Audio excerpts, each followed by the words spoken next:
Hello students, स्वागत है आपका अतुल एकेडमी क्लासेस में। कुछ टेक्निकल प्रॉब्लम की वजह से हमारा ये जो प्रतिरोध का जो वीडियो था, प्रतिरोध के 3 टॉपिक जो हमारे पढ़ाए गए थे, इसकी टेक्निकल की वजह से थोड़ी सी प्रॉब्लम आ गई है, तो उसकी वजह से हम इस टॉपिक को रिपीट कर रहे हैं। प्रतिरोध के लिए हमको 3 टॉपिक पढ़ना था। पहला टॉपिक था प्रतिरोधकता। पहला टॉपिक हमारा था प्रतिरोधकता। तो उसका जो है हम लोगों ने जो पढ़ा था, क्योंकि ये प्रॉब्लम अभी आई है तो हमने अभी इरेज नहीं किया है, तो हम उसी पे समझाने का प्रयास करेंगे। एक है प्रतिरोधकता, एक टॉपिक हमने कराया था प्रतिरोधकता पर ताप का प्रभाव, और तीसरा जो टॉपिक कराया है वो ओमीय ग्राफ। तो देखिए, प्रतिरोधकता होती क्या चीज़ है। प्रतिरोधकता जो है जैसे हम लोग एक लकड़ी का एग्जाम्पल लिए हैं। लकड़ी में एग्जाम्पल क्या था, लकड़ी में अगर आप करंट लगाएंगे तो वो करंट पास नहीं होती है, लेकिन अगर आप कहीं गीली लकड़ी में करंट को कराएंगे तो वो करंट पास हो जाता है। अच्छा, गीली लकड़ी में करंट पास क्यों हो रहा है? क्योंकि वाटर मॉलिक्यूल के थ्रू करंट पास हो रहा है। यानी एक स्पेशल कंडीशन के बाद आप किसी सब्सटेंस को ऐसा जनरली बना सकते हैं कि उससे करंट क्या हो जाए, पास हो जाए। सबकी बात हम नहीं कर रहे हैं, बस आप कुछ एक मटेरियल को बना सकते हैं। जैसे प्लास्टिक है, उसमें भी अगर पानी लगा हुआ है तो जाहिर सी बात है वाटर मॉलिक्यूल के थ्रू हो रहा है। तो मान लीजिए किसी चालक के थ्रू अगर करंट फ्लो कर रही है, ठीक है, किसी चालक के थ्रू क्या हो रही है, करंट फ्लो कर रही है, ठीक। तो इस चालक की अगर मान लीजिए लंबाई है L है, और त्वरण इसका एरिया जो है, क्षेत्रफल क्या है, A है। तो देखिए, लंबाई अगर L है तो इसको जितनी दूर तक जाएगा उतनी दूर तक ये इलेक्ट्रॉन इसकी बॉडी से क्या हो जाएंगे, इसके पेरीफेरी पे, इसके कंडक्टर के पेरीफेरी पे, यानी उसके बाह्य उस पर जो है करंट मूव करेंगे। और क्योंकि करंट जब मूव करते हैं, जब कोई चीज़ चलती है तो 2 चीज़ होता है, एक फोर्स और एक फ्रिक्शन। तो इलेक्ट्रॉन क्या कर देंगे, फ्रिक्शन करते जाएंगे। इसलिए जब वो लंबी दूरी तय करेगा तो फ्रिक्शन ज़्यादा होगा, यानी इलेक्ट्रॉनों के मार्ग में अवरोध उत्पन्न होगा। और अवरोध किसके रूप में हो रहा है, फ्रिक्शन के रूप में, घर्षण के रूप में। तो अगर इलेक्ट्रॉनों के मूवमेंट में अगर घर्षण उत्पन्न होता है, यानी वो धारा के बहने में करंट अवरोध होगा, और उसे क्या कहेंगे, प्रतिरोध। तो यहाँ पे जो प्रतिरोध होगा वो लंबाई के क्या होगा, अनुक्रमानुपाती। जितना ज़्यादा लंबाई बढ़ेगी उतना ज़्यादा घर्षण बढ़ेगा और धारा के मार्ग में अवरोध उत्पन्न होगा। और वो जो है, इसीलिए वो प्रतिरोध भी धारा के मार्ग में अवरोध को ही क्या कहते हैं, प्रतिरोध। तो प्रतिरोध उसके अनुक्रमानुपाती होगा। अब जरा एरिया के बारे में, यानी क्षेत्रफल के बारे में। अनुप्रस्थ काट का जो क्षेत्रफल है, ये जो है अनुप्रस्थ काट का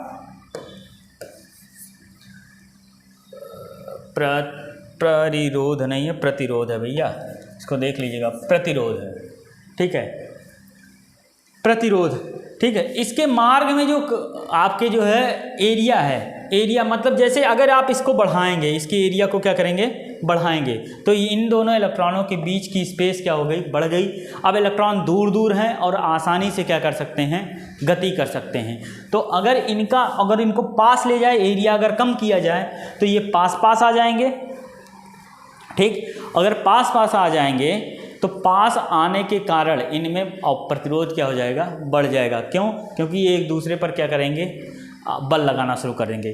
तब इनका बल गति में ना जा करके इनको एडजस्ट करने में लग जाएगा, जिसके कारण गति क्या हो जाएगी, अवरुद्ध, और गति अवरुद्ध होने से क्या हो जाएगा, प्रतिरोध। यानी रेजिस्टेंस जो होगा व्युत क्रमानुपाती किसके होगा, एरिया, और अनुक्रमानुपाती किसके होगा, लंबाई, ठीक।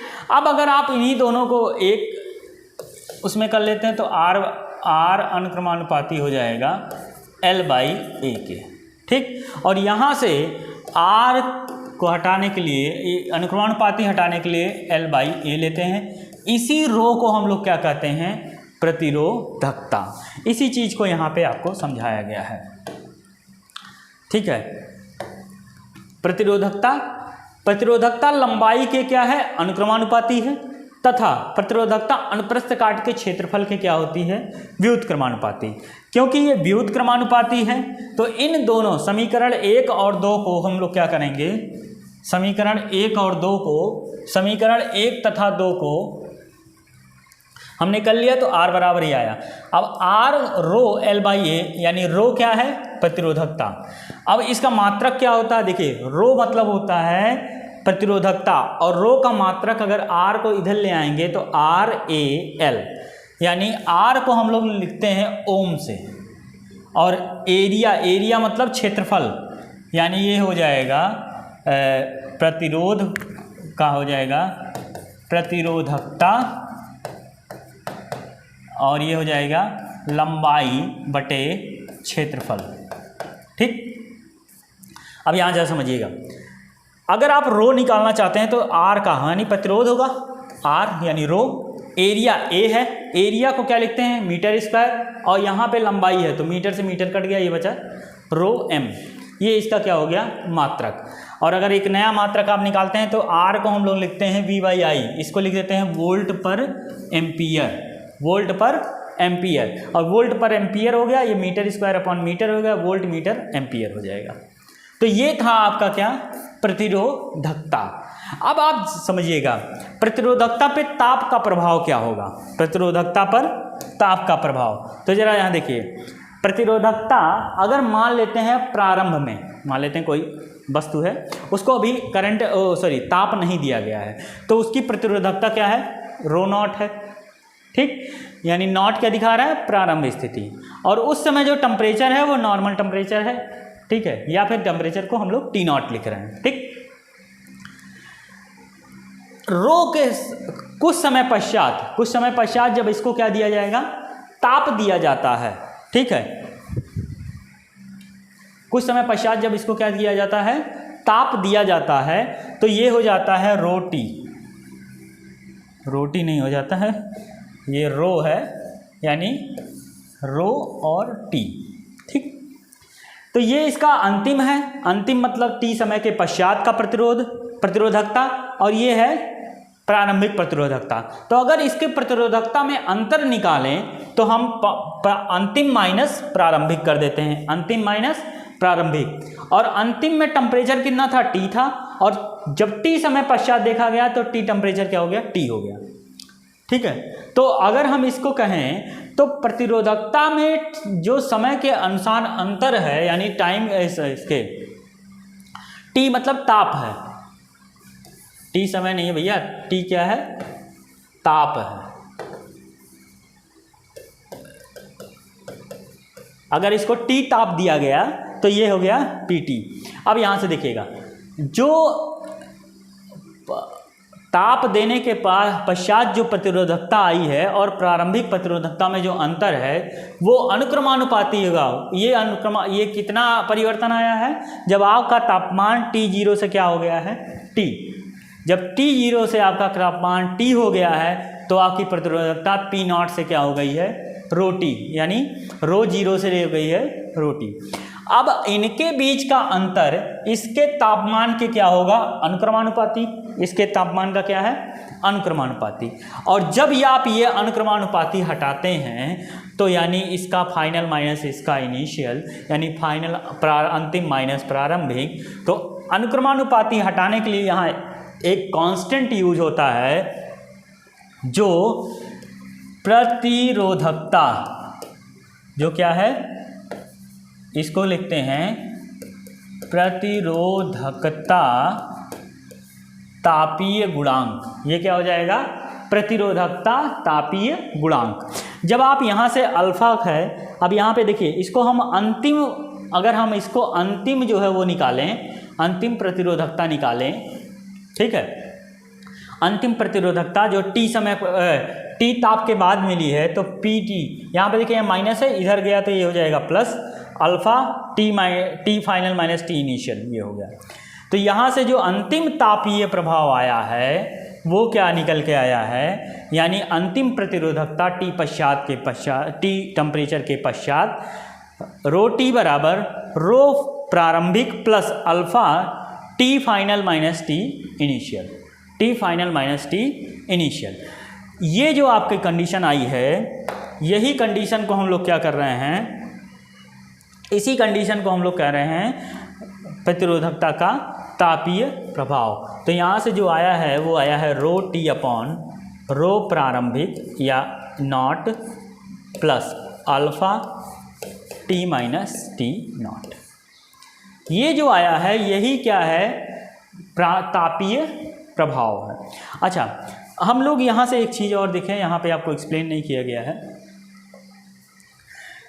इसका मात्रक क्या होगा। इधर देखिए, रो का मात्रक क्या है, रो का, ठीक, रो का मात्रक यहाँ पे डिस्कस किया गया है। यहाँ पे देखिएगा, या इसका अल्फ़ा का, अल्फ़ा के बारे में और जानते हैं, तो अल्फ़ा के बारे में क्या होगा। अब यहाँ से देखिए, अल्फ़ा की अगर वैल्यू निकाली जाए, अल्फ़ा यानी ये वाला, ठीक, अल्फ़ा बराबर यहाँ से क्या हो जाएगा, जरा देखिएगा,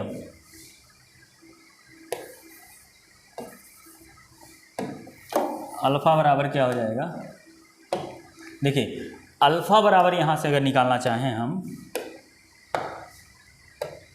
यानी अल्फ़ा बराबर यहाँ से देखिए, अल्फ़ा बराबर, तो इसको इधर ले आते हैं, यानी rho T minus rho alpha या इनिशियल है, प्रारंभिक वाला है, upon T minus T final minus T initial, ये अल्फ़ा हो गया। अल्फ़ा तापीय गुणांक है, तो तापीय गुणांक यानी तापीय गुणांक का मात्रक,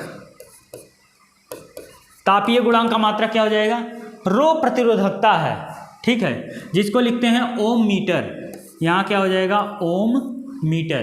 टेम्परेचर को लिखते हैं केल्विन से, ये, ठीक, तो ये इसका मात्रक हो जाएगा, ताप का मात्रक क्या है, केल्विन। अब चलते हैं एक नए टॉपिक की ओर, जिसे हमारा लास्ट टॉपिक है ओमीय तथा नॉन ओमीय ग्राफ। तो ओम के नियम अनुसार हम जानते हैं, ओम के नियम अनुसार क्या होता है, V बराबर IR होता है। अगर हम यहाँ से रेजिस्टेंस निकालें, अगर हम यहाँ से क्या निकालें, रेजिस्टेंस, तो R बराबर होगा, यहाँ से रेजिस्टेंस कितना हो जाएगा भैया, R बराबर हो जाएगा V/I। अब ज़रा समझिएगा, यहाँ से अगर आप वोल्टेज तथा विभव तथा धारा में एक ग्राफ बनाते हैं, अगर आप किसमें एक वोल्टेज तथा धारा में क्या बनाते हैं, ग्राफ बनाते हैं, और वो ग्राफ इस तरह से लीनियर जाता है, इसे कहते हैं रेखीय।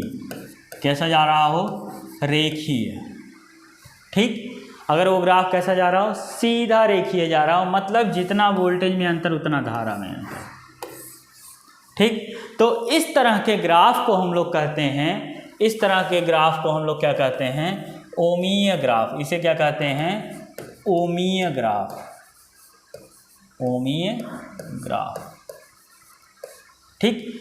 ओमीय ग्राफ क्या होता है, जो ओम के नियम का अनुसरण करता हो, ओम के नियम का क्या करता हो, अनुसरण करता हो, और जिसमें इन दोनों का परिमाण एक रेखीय जाता हो, उसे हम लोग कहते हैं ओमीय ग्राफ, उसे हम लोग क्या कहते हैं, ओमीय ग्राफ।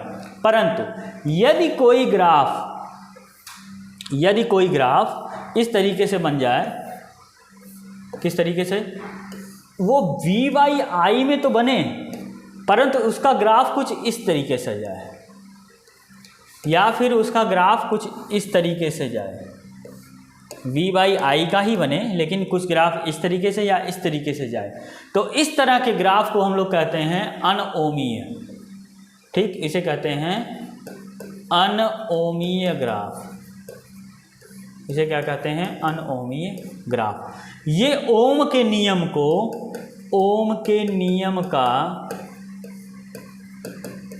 अनुसरण नहीं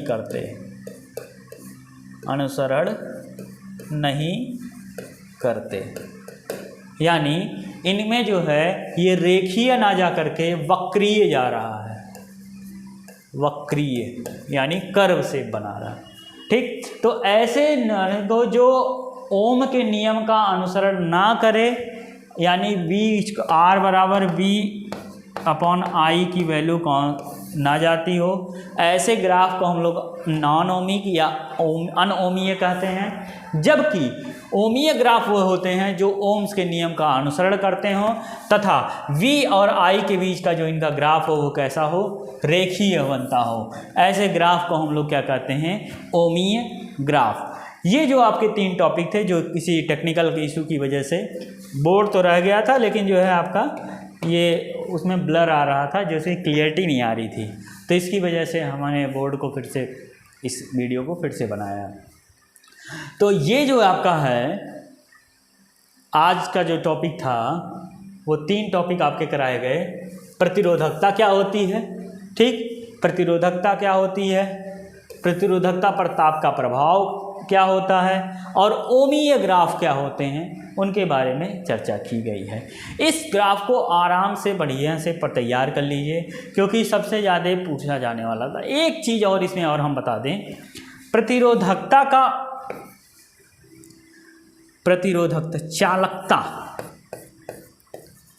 चालकता क्या होती है, ठीक है, ये होती है 1/, प्रतिरोधकता, यानी यहाँ से 1/ρ हो जाएगा। इसको K से भी लिखते हैं, C से भी लिखते हैं, ठीक है, यानी कंडक्टिविटी बराबर क्या होता है, 1/रेस्टिविटी, ठीक है, यानी चालकता बराबर 1/, प्रतिरोधकता,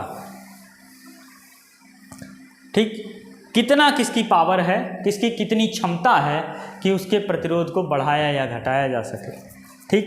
तो ये जो टॉपिक आपका है, ये टॉपिक आज आपका ख़त्म हुआ है, ठीक है। इस टॉपिक में आपने 3 टॉपिक पढ़े, ठीक, एक और रिलेशन आपने पढ़ा कंडक्टिविटी का, ठीक है, इसे कप्पा से भी निरूपित करते हैं कई बार, और या तो C से भी निरूपित करते हैं। ये होता है 1/ρ।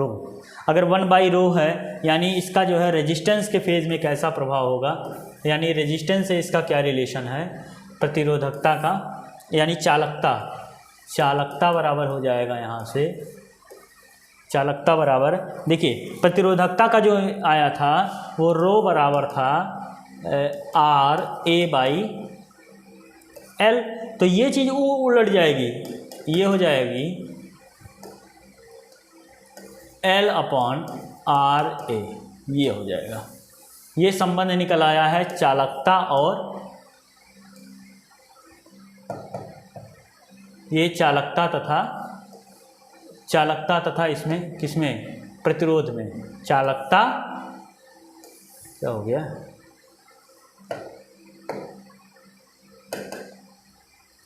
चालकता तथा प्रतिरोध में संबंध, ये संबंध किसमें निकल आया है, चालकता और प्रतिरोध में। तो ये आपके जो 3 टॉपिक थे, ठीक है, इसे आराम से पढ़िएगा, ये इंपॉर्टेंट टॉपिक भी हैं, ठीक है। तो यहाँ से क्वेश्चन हो सकता है, न्यूमेरिकल के क्वेश्चन बनते हैं, लंबाई दी रहती है, रेजिस्टेंस दिया रहता है, ये दिया रहता है, तो इसकी चालकता या प्रतिरोधकता निकालने की बात की जाती है। तो ये आपका जो नेक्स्ट टॉपिक है, हम लोग मिलते हैं अगले टॉपिक में, तब तक के लिए इसको रिवाइज करते रहिए, खुश रहिए।